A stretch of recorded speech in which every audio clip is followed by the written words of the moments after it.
दूसरी दूसरी ठीक है, कर्म राशि कहाँ से आई है? भूत राशि से आई। आगंतुक स्वतः तो निर्गुण है, तो परमात्मा के एक देश है। इसलिए अविद्या के द्वारा जो आगंतुक ऊसर के समान है ना, अनात्म धर्म है, आत्मा के धर्म नहीं है किंतु अनात्म धर्म है, वो उसमें जो परमात्मा से निकला हुआ जीवात्मा उसी को आश्रय करके रहती है। ये दूसरी सांख्य दर्शन के चित्त को अनुसरण करते हैं, सिद्धू कल्पना, इस प्रकार से। अब यहाँ पर पूर्व सिद्धांति पूर्व पक्षी पूछता खत्म, किस प्रकार से इन्होंने विरोध को नहीं देखते, अपनी रचना को श्रेष्ठ कहते हैं। तो इसको लेकर के यहाँ पर वर्णन करते हैं।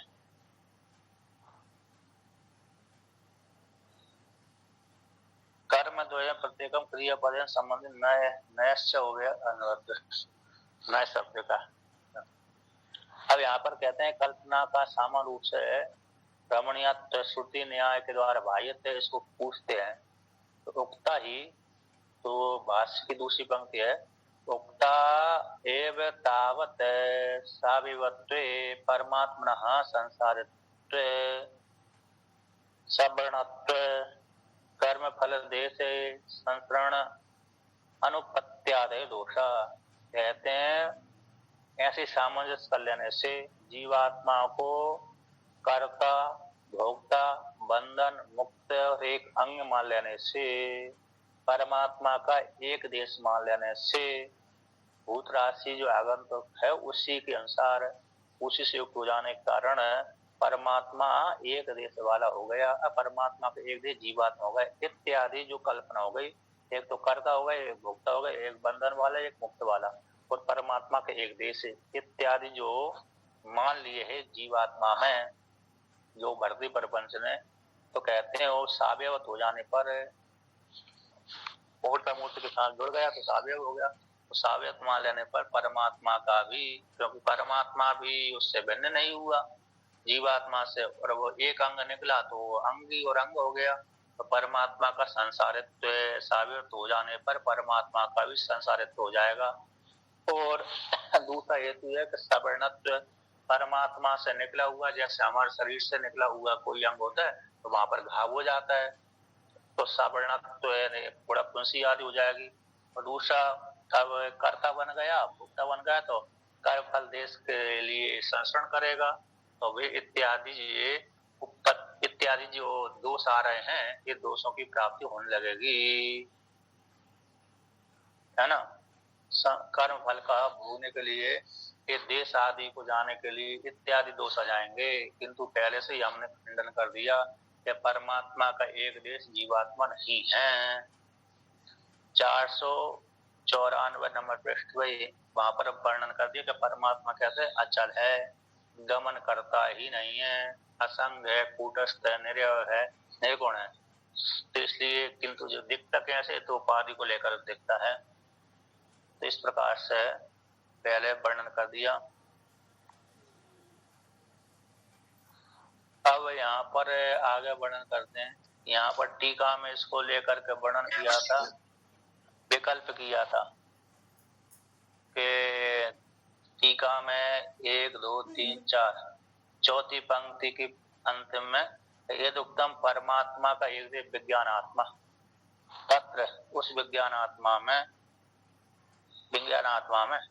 एक तद एक देशत्व वास्तव है। विज्ञान आत्मा में वो एक परमात्मा का एक देश वास्तव है अथवा अवास्तव। प्रथम में तो परमात्मा से अभिन्न, जब प्रथम में भी एक देश वो भिन्न है अथवा अभिन्न है, ऐसा विकल्प करके आद्य को खंडन करते हैं। तो अभिन्न हो गया तो फिर वो अभिन्न है परमात्मा से, तो फिर संसारित्व बंधनत्व गमन करना ये उत्पन्न होता ही नहीं है। और इस प्रकार से आदि शब्द से श्रुति स्मृति विरोधी ग्रहण हो जाएगा। कल्पांतर को लेकर के प्रतिहा। अब कहते हैं दूसरे कल्पना को लेकर के दूसरे प्रकार से वर्णन करते हैं। कहते हैं नित्य भेद मान लो, तो नित्य भेद मान लेने पर तो दूसरा आ रहा है कि नित्य भेदे चा, परमात्मा से जीवात्मा का नित्य भेद मान लो, तो कहते हैं नित्य भेद मानने पर ये दोष आएगा। तो नित्य भेदे च विज्ञान आत्मनः परण एकत्व अनुपत्ति। यदि जीवात्मा को परमात्मा का एक देश से मानते हैं और जीवात्मा परमात्मा से नित्य भेद मानते हैं, हमेशा हमेशा के लिए पारमार्थिक रूप से भेद मान लिया, तो पारमार्थिक से भेद मान लेने पर तो फिर विज्ञान आत्मा का परमात्मा के साथ एक भाव की प्राप्ति हो ही नहीं सकती। तो इस प्रकार से दूसरा जो परमात्मा से भिन्न है अथवा अभिन्न, ये दोनों का खंडन हो गया। और भेदा भेद तो जो तीसरा भेदा भेद को लेकर के आता है, तो भेदा भेद को लेकर के तो विरुद्ध हो जाने से उत्पत्ति होती नहीं है, इच्छा शब्द से जान लेना चाहिए। नित्य भेद इच्छा, तो ये चकार का अर्थ हो गया। तो तीनों भिन्न से भी नहीं हो सकता और अभिन्न से भी नहीं हो सकता, और भिन्न भिन्न को लेकर के ये जीवात्मा परमात्मा के एक देश से उत्पन्न होता ही नहीं है। अब कहते हैं कि भाई चलो जीवात्मा में कर्ता बंधन मुक्त आदि नहीं है, लिंग उपाधि मान लीजिए। लिंग उपाधि आत्मा परमात्मा का अंश है, लिंग उपाधि आत्मा परमात्मा का अंश है। इसको लेकर कल्पनांतर को लेकर कहते हैं कि लिंगम एवं चेत परमात्मा उपचरित देशत्वेन कल्पितम घटकरक भूछिद्रादि भूछिद्रा आकाश आदिवत। कहते लिंगम लिंग का ही है ना, लिंग तद उपाधि आत्मा, लिंग उपाधि वाले आत्मा है। तो चेत यदि ऐसा मानते हैं तो परमात्मा का गौण रूप से उपचार कर दिया, परमात्मा का आत्मना है परमात्मा है, परमात्मा का उपचरित देश है, तो परमात्मा का एक देश लिंग उपाधि वाला है, उपचार यानी गौण रूप से, उसी में ही परमात्मा में लिंग उपाधि कल्पित है। परमात्मा का एक देश जीव अंश है, जैसे घट करक भूछिद्रादि आकाश आदिवत, जैसे घट आकाश तो सभी जगह गया हुआ है, किंतु घट घटाकाश कर्काकाश भूछिद्राकाश, इसमें घट उपाधि है, करक उपाधि है और भूछिद्र उपाधि है, किंतु आकाश तो सभी जगह गया हुआ है। तो घट करक भूछिद्र आदि उपाधि को लेकर घटाकाश मटाकाश बोल देते हैं, कर्काकाश बोल देते हैं। उसी प्रकार से लिंग उपाधि को लिंग आत्मा वाला जीवात्मा है, कल्पित कल्पित मान लीजिए, उत्तरित में कल्पित गुण। तो इसको लेकर कहते लिंग उपाधि का भी लिंग उपाधि से कल्पित है, लिंग उपाधि द्वारा कल्पित परमात्मा का जो अंश जीवात्मा है, जीवात्मा इति युक्ते, उसमें भी यहाँ पर वर्णन करते हैं कि स्वापादि में लिंग ध्वंस से, लिंग ध्वंस हो जाने पर वासना न आत्मनि स्यात्, टीका में आया है। अब दूसरे कहते हैं कि यहाँ पर जो बंधन है मुक्ति से जागृत अवस्था में स्वप्न अवस्था में है ना, तो लिंग को आश्रय करके जीवात्मा का अंश है, परमात्मा का अंश जीवात्मा है, उसको निमित्त बना करके लिंग उपाधि को लेकर के जीवात्मा में शब्द हो जाते हैं, परमात्मा में तो होते नहीं है, क्योंकि परमात्मा का एक जीवात्मा वास्तविक नहीं है। तो किंतु परमात्मा की जो उपाधि लिंग है, उस लिंग उपाधि को लेकर के जीवात्मा में सुख दुख हो जाते हैं, मान लिया जाए तो सुख दुख बंधन आदि को लेकर के लिंग उपाधि में होते हैं।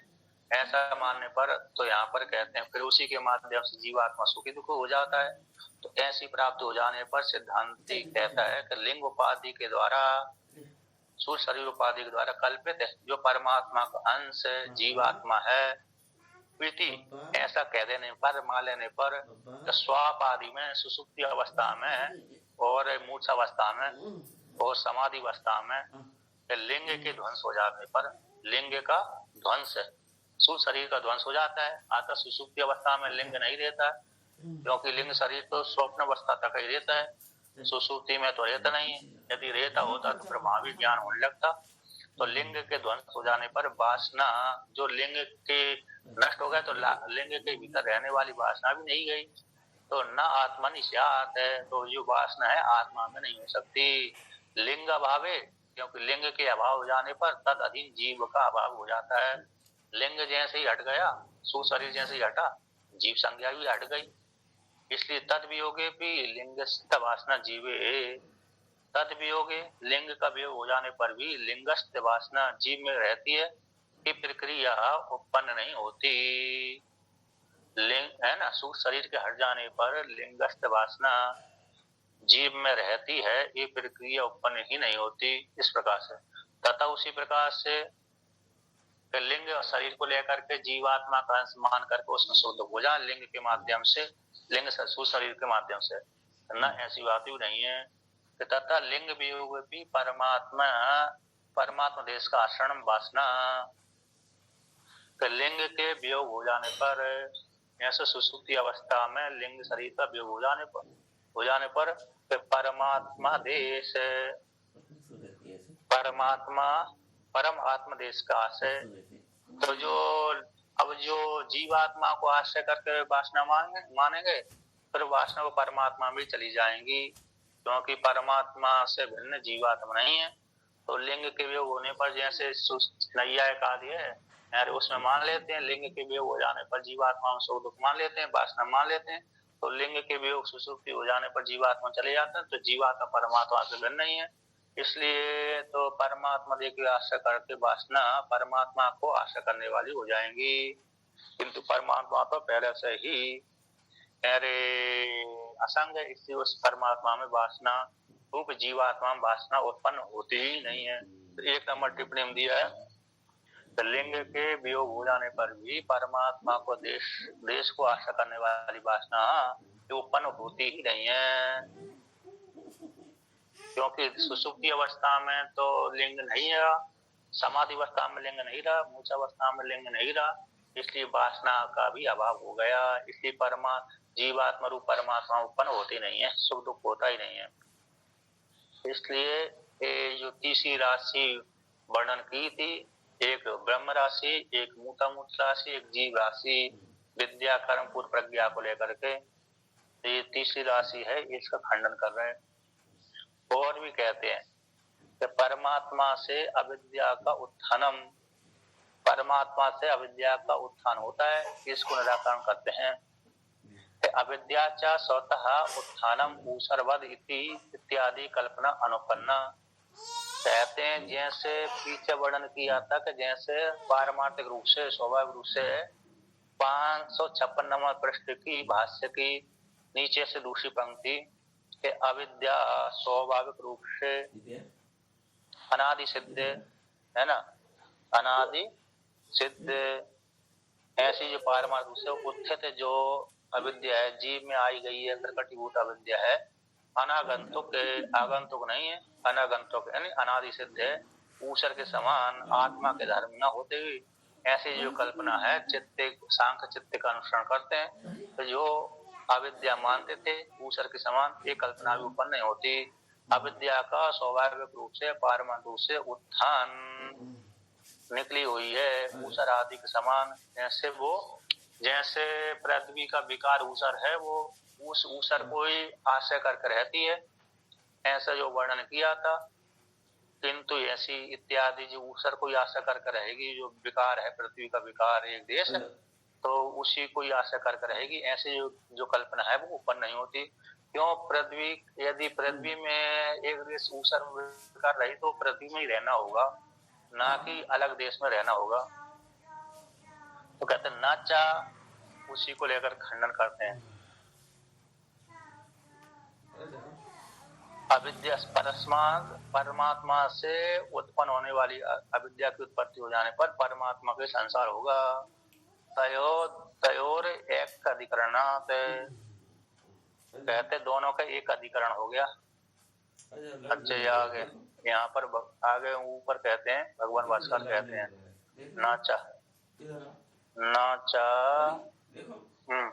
नाचा भाष्य देश से व्यतिरिक्ण वासनाया वस्तु अंतर संश्रम मनसा भी कल्पितुम सक्षम, कैसे हैं नचा, और भी कहते हैं स्व आश्रय से भिन्न वास्य देश से व्यतिरिक्त जिसमें निवास करता है, वासना जिस स्थान पर निवास करती है, ऐसी वास्य देश से भिन्न वासना का एक देश से दूसरे, एक वस्तु से दूसरी वस्तु में, वस्तु अंदर संश्रण दूसरी वस्तु में चली जाना, ये मन के द्वारा भी, मनसा भी, मन के द्वारा भी कल्पना करने के लिए ना सत्यम, शक्य नहीं है। अर्थात जहाँ पर वासना जिस देश को आश्रय करके रहती उसी देश में रहती है वासना, किंतु दूसरे देश को मैं संरक्षण नहीं करती। तो आगे वर्णन करते हैं, तो क्या वर्णन करते हैं कि न चा श्रुतयो अनुगच्छन्ति। मतलब यहाँ पर क्या है कि यहाँ पर इसका कहने का मतलब क्या है कि न चा बाह्य देश से व्यतिरेकेण वासनाया वस्तु अंतरम संशम मनसा भी न कल्पितुम सत्यम। तो पूर्व पक्षी कहता है कि जो वासनाएं लिंग शरीर को आश्रय करके रह रही हैं, अब लिंग शरीर के माध्यम से जीवात्मा में वासना चली जाए तो जीवात्मा में सुख दुख हो जाए, जीवात्मा के माध्यम से परमात्मा में चला जाएगा। तो ऐसी सिद्धांत खंडन कर दिया नहीं, जिससे जो वासना जिस देश को आश्रय करके रहती है वहां से दूसरे देश में दूसरी वस्तु में नहीं जाती है ना। जिसको भूख लगी है तो उसी को ही भोजन करने से उसी की निवृत्ति होगी, किंतु मेरे को भूख लगी हुई है और दूसरा भोजन कर ले तो तृप्ति मेरे को हो जाए, ऐसा संभव नहीं है ना। मेरे को भूख लगी है और भोजन दूसरा कर ले तो ऐसा संभव नहीं होता। मेरे को भूख लगी है तो मैं ही भोजन करूंगा, दूसरा वाला व्यक्ति तो पहले से ही भोजन करके बैठा हुआ है। तो उसी प्रकार से लिंग शरीर में यदि वासना है तो लिंग शरीर की वासना लिंग शरीर में ही रहेंगी, ना कि जीवात्मा में जाएंगी। जीवात्मा में वासना नहीं जा सकती। पूर्व पक्षी का तो कहना था कि लिंग शरीर में वासना रहती है और लिंग शरीर की वासना लिंग शरीर के माध्यम से जीवात्मा जुड़ गया, फिर जीवात्मा में वो वासना चली जाएंगी, सुख दुख जीवात्मा को हो जाएगा। जीवात्मा परमात्मा का अंश है तो परमात्मा में व्याप्त हो सकते हैं, अथवा जीवात्मा के एक देश में मान ली जाए। तो सिद्धांत ने खंडन कर दिया नहीं, जैसे जिस व्यक्ति को भूख लगी है वही भोजन करता है, जिसको भूख लगी नहीं है वो भोजन नहीं करता। देवदत्त को भूख लगी और यज्ञदत्त भोजन कर ले, ऐसा नहीं है। इसलिए लिंग शरीर को आश्रय करने वाली वासना लिंग शरीर में रहती है, जीवात्मा रूप में नहीं जाती। तो इसी को लेकर वर्णन कर दिया कि वासना जिस देश को आश्रय करके रह रही है वह वासना दूसरी वस्तु अंतर में दूसरी जीवात्मा में संरक्षण करना मन के द्वारा भी कल्पना नहीं की जा सकती। उसी को लेकर के यहाँ पर श्रुति कहती है कि यतु लिंग उपरम में होने पर तदगत वासना आत्मा में रहती है, उसको लेकर के यहाँ पर खंडन कर देना।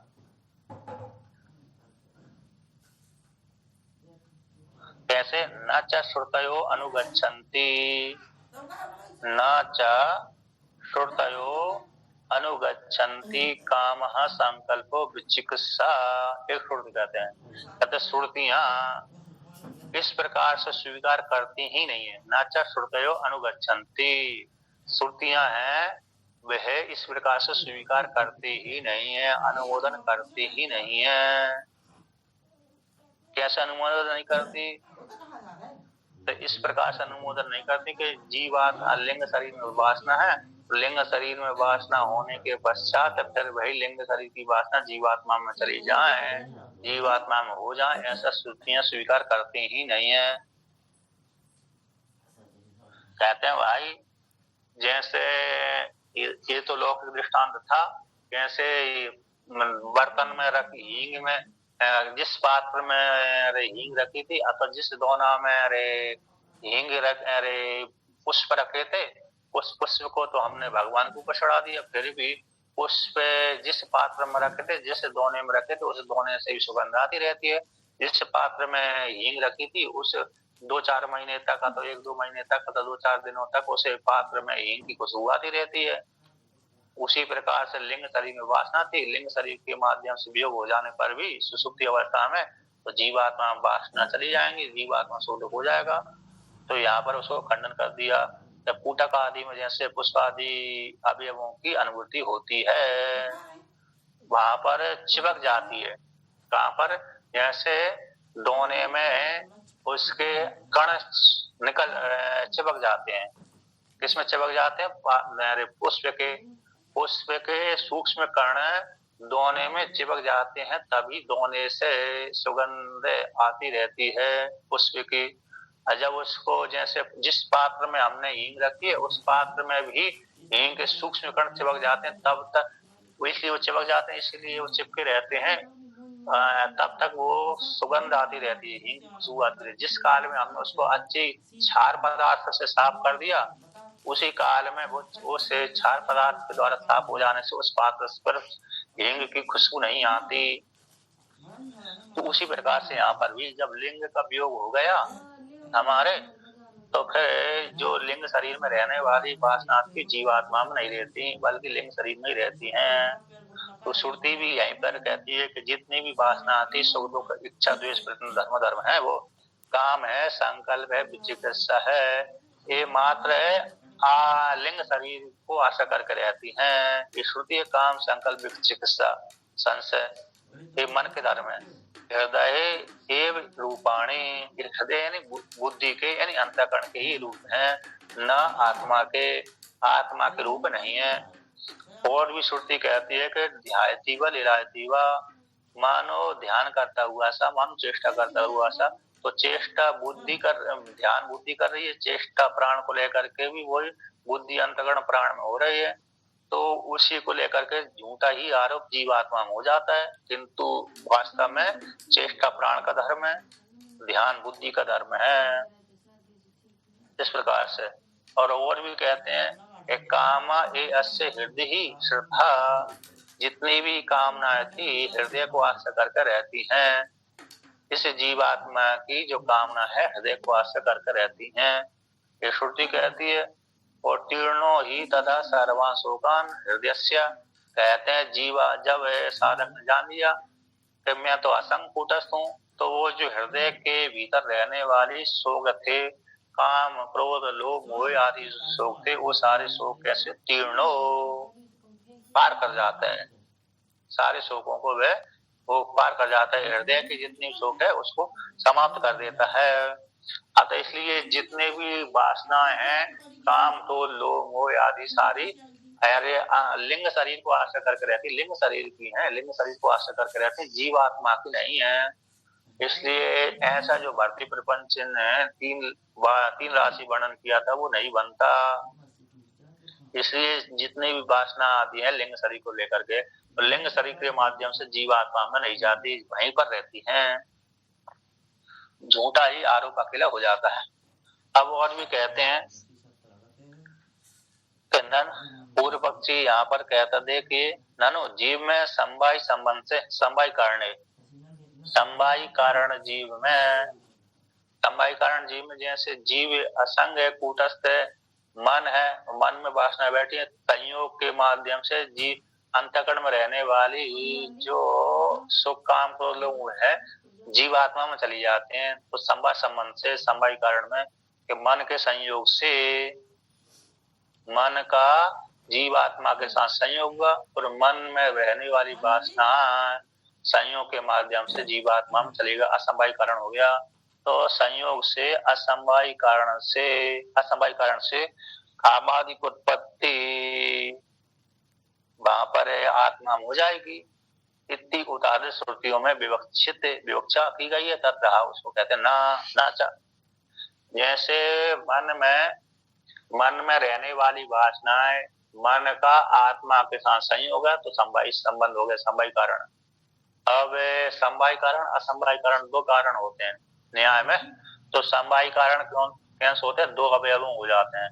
असमवाय कारण किसको बोलते हैं? रूप को रहते, गुणों को लेकर कहते हैं, गुणों को लेकर कहते हैं। तो जैसे मन में जो सुख दुख है संयोग को लेकर के आत्मा में चले जाएंगे, तो कहते हैं तो मन के साथ संयोग हो जाने से असमवाय कारण से काम आदि की उत्पत्ति आत्मा हो जाएगी। इन उन उदाहरण श्रुतियों में ऐसे विभूषा की गई है, उसको लेकर के कहते ना समवाय कारण का असमवाय कारण का उदाहरण दे दिए, लोग उदाहरण कैसे समझेंगे? तो मतलब जैसे अरे समवाय कारण होता है, जैसे अरे वस्त्र वस्त्र तो वस्त्र वस्त्र में वो तंतु, जब तक दो तंतु है मतलब धागा है, तो धागा में वस्त्र जब दो धागों को जोड़ देंगे, है ना, दो धागों को जोड़ देंगे तो वस्त्र बन गया। तो वो वस्त्र का और अरे धागों का समवाय संबंध है, समवाय कारण है, समवाय संबंध से उसमें बैठा हुआ है, यानी दोनों को संयुक्त संबंध हो गया। समवाय कारण मतलब संयुक्त संबंध है ना। तो संयोग संबंध है, समवाय कारण, ये दोनों नाम हो गए। संयोग संबंध भी उसी को बोल लेते हैं और संयोग समवाय कारण भी उसको कहते हैं। अब असमवाय कारण किसको कहते हैं? जैसे तंतु का रूप है, तंतु का रूप है और पट का भी रूप है। तो पट रूप के प्रति पट में रूप है, एक वस्त्र बन गया, बहुत जैसे धोती बन गई, साड़ी बन गई आदि, एक धागा का रूप है छोटा सा। तो इसे वस्त्र के रूप के प्रति, क्योंकि वस्त्र के रूप के प्रति तंतु का जो रूप है वो असमवाय कारण कहलाता है। जैसे अब घट मतलब अरे वस्त्र है, वस्त्र के प्रति वस्त्र अरे दो तंतु को जोड़ने से वस्त्र बनता है, मतलब उपलक्षण बहुत तंतु जोड़ने से वस्त्र बन जाता है। अब वस्त्र तो कार्य है, कारण कौन हो गया? तंतु, एक धागा हो गया। तो जब तक धागा नहीं जोड़ेंगे तब तक वस्त्र बनेगा ही नहीं। तो पट के प्रति, पट यानी वस्त्र, वस्त्र के प्रति तंतु यानी धागा समवाय कारण कहलाता है। अब तंतु में भी रूप है और पट में भी रूप है, यानी वस्त्र में भी रूप है। तो वस्त्र के रूप के प्रति तंतु का जो रूप है वो असमवाय कारण कहलाता है, क्योंकि उसका रूप है, तंतु का रूप ही वस्त्र में गया हुआ। तंतु यदि गोरा है ना, तो वस्त्र भी कैसा बनेगा? गोरा बनेगा। यदि तंतु यानी धागा यानी काला है तो वस्त्र भी काला ही बनेगा। और जो रंग बाद में रंगते हैं वो तो बात अलग हो गई, लेकिन जैसा धागा होगा उसी प्रकार से वो वस्त्र बनेगा, दिखेगा। तो जो कारण होता है ना, वो कैसा, जो द्रव्य वाला कारण होता है उसको समवाय कारण बोलते हैं। जो गुणों को लेकर कारण बनता है उसको असमवाय कारण बोलते हैं, गुण को लेकर के। तो दो गुणों में संबंध होगा, संयोग होगा, तो वो असमवाय कारण कहलाएगा। गुण में संबंध होने पर असमवाय कारण कहलाता है, दो द्रव्यों में संयोग हो जाने पर समवाय कारण कहलाता है। तो जैसे हमको वस्त्र भी दिख रहा है, वो तंतु भी दिख रहा है ना, तो वस्त्र के प्रति धागा समवाय कारण हो गया, क्योंकि जुड़ गया, द्रव्य है, अवयव है। अब तंतु में रूप है और वस्त्र में रूप है, तो वस्त्र रूप के प्रति तंतु रूप कैसे हो गया? असमवाय कारण हो गया। अब ये लौकिक दृष्टांत हो गया, है ना। अब यहाँ पर कैसे जीवात्मा में कैसे हो जाएंगे? कहते मन का और आत्मा का संयोग है, संयोग संबंध हो गया। एक बीच में संयोग जुड़ जाना, दो का ही संयोग होगा, एक का तो संयोग होगा नहीं, एक संयोग संबंध हो गया। अब मन में वासना है और एक संयोग हुआ, तो मन की वासना संयोग के माध्यम से जीवात्मा में चली जाएंगी। तो वो वासना कैसे हो जाएगा? असमवाय कारण हो जाएगा। मन के संयोग से, असमवाय कारण से, मन के संयोग असमवाय कारण से मन की वासना जीवात्मा में जा रही है, जीवात्मा सुखी दुखी हो रहा है। इसलिए इस प्रकार से वर्णन किया कि मन के संयोग से आत्मा में, मन में रहने वाली वासना है वह जीवात्मा में चली जाएंगी। तो इस प्रकार से उसी को लेकर कहते हैं ना, ऐसी बात नहीं है, मन के संयोग से जीवात्मा में वासना चली जाएंगे। तो इसका तात्पर्य ये श्रुति ने ऐसा नहीं कहा कि मन के संयोग से जीवात्मा वासना चली जाएंगी, हृदय में रहने वाली वासना है ना। मन के संयोग से फिर जीवात्मा सुखी दुखी होता है, इसलिए सुखी दुखी होता है तो फिर वह कार्य करता है अपने हटाने के लिए। तो कहते हैं मन के जो सुखी दुखी होगा जीवात्मा, उसका कारण कौन हो गया? मन का संयोग। तो मन में रहने वाली जो वासना है असमवायी कारण कहलाएंगी, इसलिए उसके द्वारा जीवात्मा सुखी दुखी हो रहा है। तो ऐसी श्रुतियों के द्वारा जाना जा रहा है, विवक्षित है। तो सिद्धांति खंडन करता ना, ऐसी बात नहीं है। न च आसाम श्रुति नाम श्रुताद अर्थांतर कल्पना न्याय। इन श्रुतियों का, इन श्रुतियों का श्रुत अर्थ से, अर्थापत्ति प्रमाण से, अर्थ से अर्थांतर की कल्पना करना न्याय नहीं है। श्रुति का क्या अर्थ है भाई? सिद्धांति की वाणी को सुन करके सिद्धांति ने खंडन कर दिया था कि सारी कामनाएं मन की धर्म है, आत्मा के नहीं है। अब इसी पर पूर्व पक्षी ने प्रश्न कर दिया कि भाई श्रुति ने जब कहा हृदय की काम, हृदय में कामना है, मन की कामना है, वो संयोग संबंध से है ना, संयोग संबंध से आत्मा में चली जाएंगी। तो सिद्धांति खंडन करता ना, ऐसी बात नहीं है। कहते हैं जो इन श्रुतियों का जो अर्थ है उस अर्थ से भिन्न अर्थ की कल्पना करना ठीक नहीं है। क्यों ठीक नहीं है भाई? इसलिए ठीक नहीं है,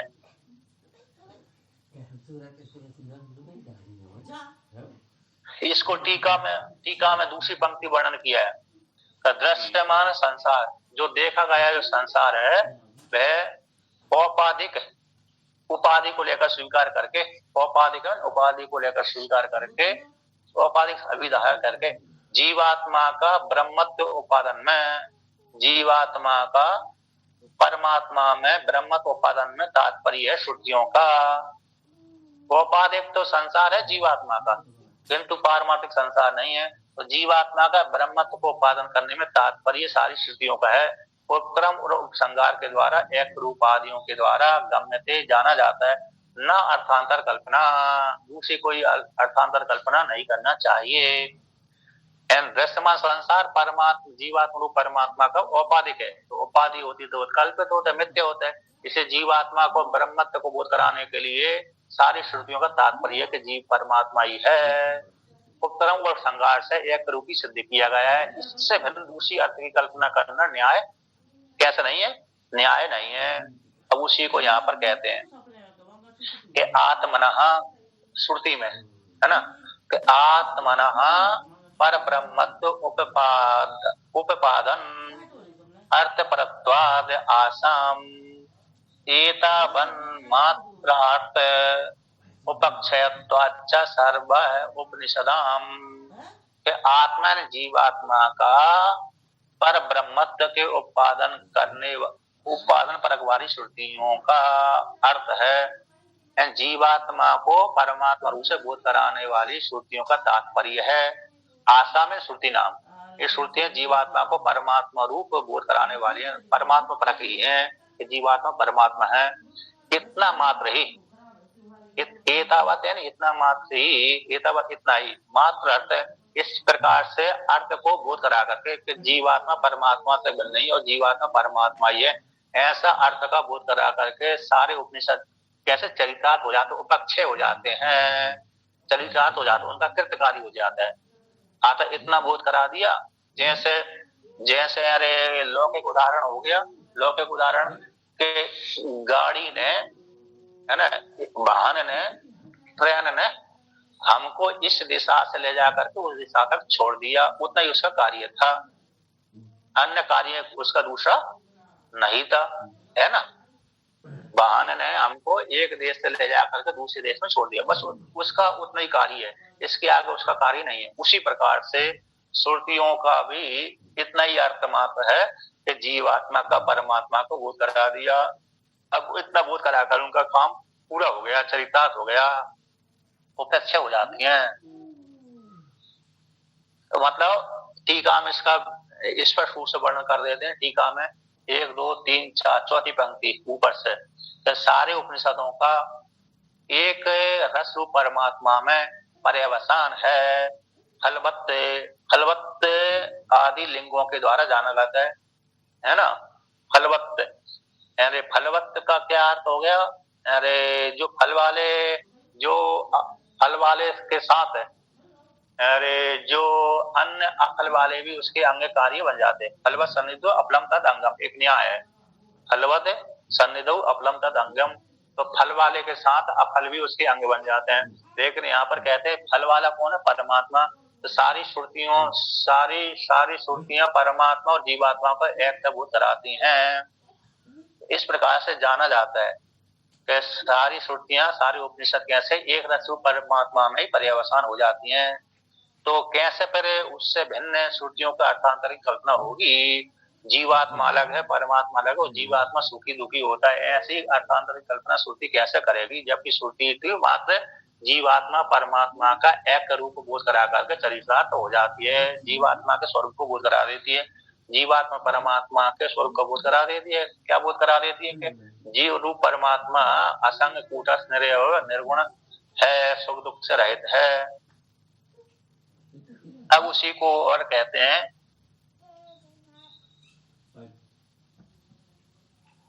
तो भगवान पूर्ण निगमन करते हैं कि उपनिषदों का एक अर्थ हो जाने से, एक के अर्थ वाला होने से अर्थांता जो प्रतिपाद्य व्याख्यान करने वालों ने कहा था, व्याख्यातारों वर्णन करते हैं, तत्व है अर्थांता की कल्पना कैसे उत्पन्न होगी उसके विषय में कहते हैं कि दूसरे जो भर्ती प्रपंच अर्थांतर की कल्पना, नैयायिक आदि अर्थांतर की कल्पना करते हैं कि आत्मा में सुख दुख मानते हो, कैसे उत्पन्न हो सकती है? आता नहीं हो सकती। तस्मात श्रुति अर्थ भाष्य में, तस्मात श्रुति अर्थ कल्पना अकुशल सर्व एव उपनिषद अर्थ अन्यथा कुर्वन्ति तथापि वेद अर्थश्चेत स्यात् कामम भवतु न मे द्वेषा।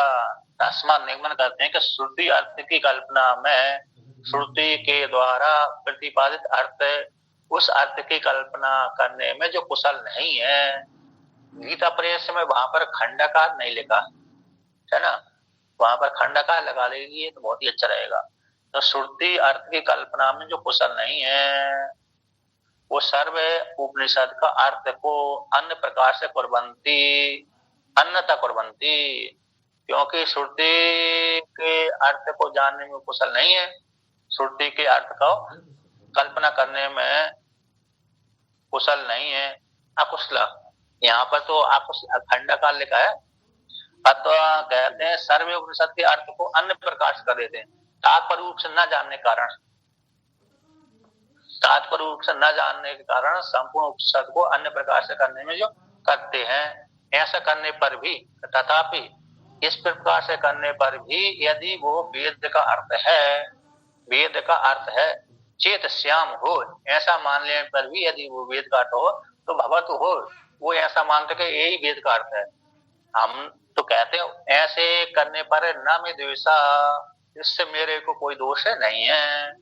अर्थात भगवान भास्कर का कहने का तात्पर्य है, कोई जो व्यक्ति है श्रुति के तात्पर्य को न जान करके भी अन्य प्रकार से कल्पना करता है और अन्य प्रकार से कल्पना करके लिंग उपाधि के माध्यम से जीवात्मा सुखी दुखी होता है, ऐसी कल्पना कर लेता है। तो ऐसा कर लेने पर भी यद्यपि उपनिषद का अर्थ नहीं है, उपनिषद का अर्थ भिन्न प्रकार से उन्होंने ऐसी कल्पना कर ली है, यदि वो ऐसा करने के बाद भी ऐसा मानते हैं कि ये वेद का ही अर्थ है, उपनिषदों का ही अर्थ है, तो यदि ऐसा वेद का अर्थ हो तब भी भवतु, यदि उनका हो तो भी कोई बात नहीं है, किंतु मेरे को उससे उनके द्वेष नहीं है। जैसे कभी कभी व्यक्ति दूसरे के ऊपर उसके अर्थ को देख करके, उसके विषय को देख करके हो जाता है, द्वेष कर लेता है, द्वेष करने लगता है क्या ना? तो भगवान भास्कर कहते हैं ना, मेरे को उनसे कोई दोष नहीं है, यदि वो ऐसा मानते हैं तो मानते रहे भाई, किंतु मैं तो ऐसा नहीं मानता, मैं तो ऐसा नहीं मानता। यदि वो तीन राशि की कल्पना करें, एक मूर्त राशि, एक परमात्मा राशि, एक जीवात्मा राशि, तो लिंग उपाधि को लेकर के सुखी दुखी जीवात्मा आरोप करें तो भाई करते रहो, किंतु मैं तो दो ही राशि मानता हूँ और परमात्मा जीवात्मा से भिन्न नहीं है, परमात्मा जीवात्मा से भिन्न नहीं है, जो भी सुख दुख होते हैं वो कल्पित ही होते हैं। इस प्रकार से भगवान भास्कर ने कहा। तो यहाँ पर है, इसी को टीकाकार कहते हैं। देख टीका में देख समझ जाइए कि सारे उपनिषदों का नीचे ऊपर से 1 2 3 4 5 छठी पंक्ति, ऊपर से छठी पंक्ति टीका में। तो सारे उपनिषदों का एक के परत्व, जितने सारे उपनिषद कैसे एक परक है, एक परत्व का प्रतिभाषा, एक परत्व प्रतिभाषा 10 शब्दार्थ है, एक परत को बोध कराने वाले हैं। ननु दूसरों के द्वारा उच्चमान अर्थ भी वेदार्थ भवतु हो, दूसरे के द्वारा उच्चमान जो आ गया ना सिद्धांत, दूसरे के द्वारा नैया है, सांख्य दर्शन है और भरती प्रपंच है, तो वेदार्थ हो जाए। किम इति असौ द्वेषाद त्यजते, फिर क्यों आप द्वेष कर रहे हो, द्वेषादेव त्यजते, दोष को त्याग कर देना चाहिए। करना में द्वेषा, तथापि यदि वो ऐसा मानते कि वेद का अर्थ है तो भाई स्वीकार करते रहे, हमको तो उनसे कोई समस्या नहीं है। दृष्टतु हो न में द्वेषा, उसी को भगवान न में द्वेषा इस पंक्ति का अर्थ करते हैं कि न च अर्थांतरस्य वेदार्थत्वं तत्र तात्पर्य लिंग अभावात् है। न च अर्थांतर, वेद का अर्थ है, अर्थांतर नहीं करना चाहिए। अर्थांतरस्य वेदार्थत्वं न, वेद का अर्थांतर अर्थ नहीं है। तत्र वहां पर 15 नंबर टिप्पणी दे, अर्थांतर में तात्पर्य लिंग अभावात् हेतु दे दिए, तात्पर्य लिंग का भाव नहीं है। अतः वेद का तात्पर्य इतना ही है कि जीवात्मा परमात्मा एक है, जीवात्मा रूप परमात्मा में सुख दुख नहीं होते। तो सुख दुख किसमें होते हैं, ये मन के धर्म है ना, सुख दुख मन के धर्म है, बस मन के धर्म है। लेकिन उपाधि को लेकर के जीवात्मा में आरोप कर दिया जाता है। वास्तविक रूप से जीवात्मा सुखी दुखी नहीं है, पारमार्थिक रूप से उपाधि को लेकर के सुखी दुखी होता है। श्रुतियों का इतने में तात्पर्य है कि ये सुख दुख आत्मा है, मन के धर्म है, और आत्मा रूप जीवात्मा तो परमात्मा रूप ही है, असंग कूटस्थ है। इतना ही श्रुति का तात्पर्य है। ऐसा कोई श्रुति नहीं बोला कि सुख दुख जीवात्मा के होते हैं। जीव मन से भिन्न है क्या, जीव मन से भिन्न है क्या? जीव मन से भिन्न ही तो है, और क्या, कैसे ऐसा ही तो है। तो आप मन को जान रहे हो कि नहीं जान रहे हो? आप मन को जान रहे, मेरा मन आज खराब है, मेरा मन आज अच्छा है, मैंने आज चिंतन अच्छा किया, तो सिद्ध कर दिया आपने। इतने में तो सिद्ध कर दिया आपने, जी आप अपने से भिन्न है, आपसे भिन्न मन से आप भिन्न हो गए।